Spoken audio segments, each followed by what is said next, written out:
Hi, I'm here today to persuade this class that Hamid Karzai, President of Afghanistan, is a significant barrier to any U.S. progress in Operation Enduring Freedom. Do a lot of us remember where we were on September 11, 2001? Because I know I do. And that being said, I also remember when the United States launched the attack against the hardline Taliban regime that was harboring Osama bin Laden, the man behind 9/11. And this was on October 7th, 2001. It wasn't long, but it took a few years. Then the people of Afghanistan elected President Hamid Karzai their president on December 7th, 2004. That being said, there's been a lot of scrutiny against him in the last few years of his presidency here, and that is pretty much outlined in a study by Major Sylvia and Major Scott Sylvia, USMC, and Dr. Jonathan K. Zartman of the Air Command and Staff College at Air University in Maxwell Air Force Base, Alabama, that indicates that his activity is, quote, driven by his corruption, perceived weakness, and links to crime. Today, we're going to go and cover the perceived weaknesses, corruption, and political inconsistencies today. With that being said, let's look at some examples of Karzai's perceived weaknesses.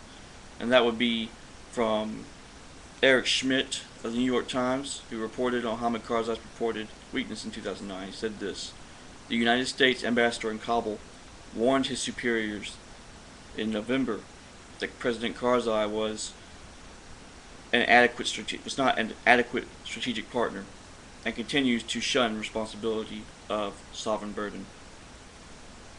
Additionally, Mr. Tyler Hicks of the New York Times reported that President Obama has said that he regards Mr. Karzai as unreliable and ineffective. There's a lot of discord, a lot of hatred in Washington, D.C. over Hamid Karzai and the way he's been handling his presidency, his rule of the country. It is also well known that Mr. Karzai has been holding assemblies with Taliban foot soldiers and low-level commanders in hopes to grant amnesty and reintegrate them into Afghan society.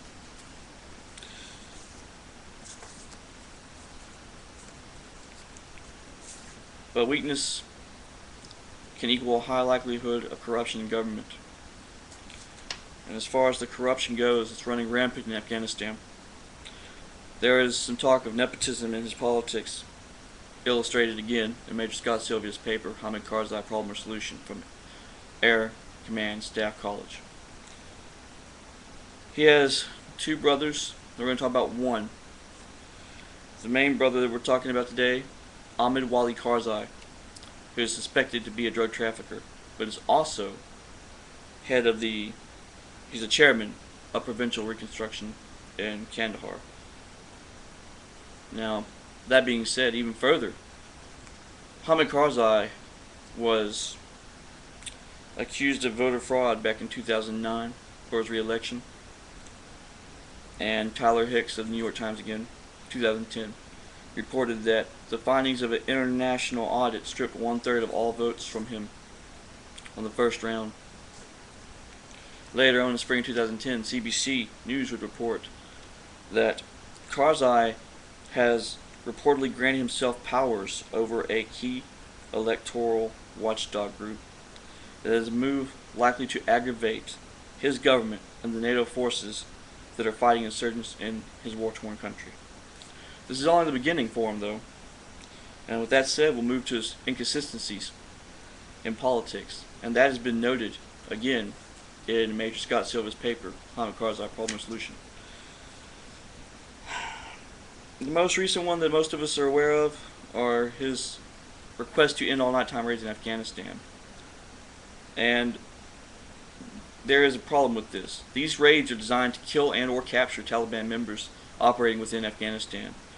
Problem is, while this is going to help the Afghan people, because it's going to make them more comfortable and less wary at night, less worried, not be woke up at 2 a.m. would be nice, but Taliban, as far as the military goes, understands that operationally they are most active at night.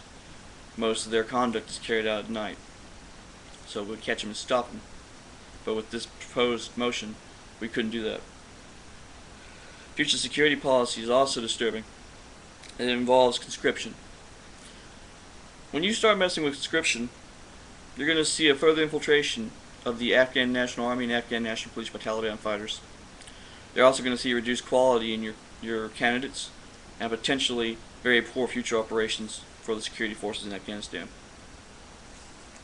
Now that I've presented several examples pertaining to why Hamid Karzai is a major threat to any progress, and we discussed his perceived weaknesses, his corruption, and his political inconsistencies.